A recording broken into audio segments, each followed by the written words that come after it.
En pleno corazón de Asturias existe una pequeña aldea que se llama Nava. Una aldea aparentemente normal, si no fuera porque en ella reside uno de los secretos mejor guardados y preservados a lo largo de la historia. Un secreto que ha ido pasando de abuelos a nietos, generación tras generación. Y ye que en Nava tenemos...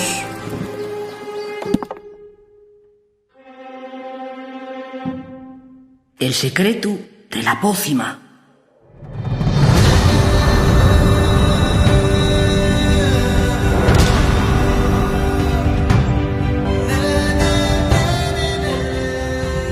Unos vinieron por casualidad a Nava y topáronse con ella.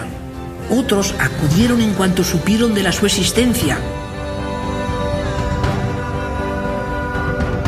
Ay, el guaje siempre me decía: cuando marque un gol importante, dedicarételo y faeré un gesto pa' que sepas que lleva a ti.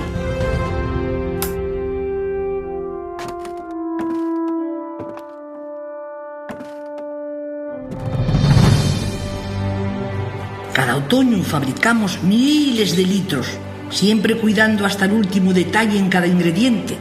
Por eso nuestra pócima ye única e insuperable. ¿A cuánta gente hemos ayudado con ella y cuánto nos la piden desde todas las partes del mundo?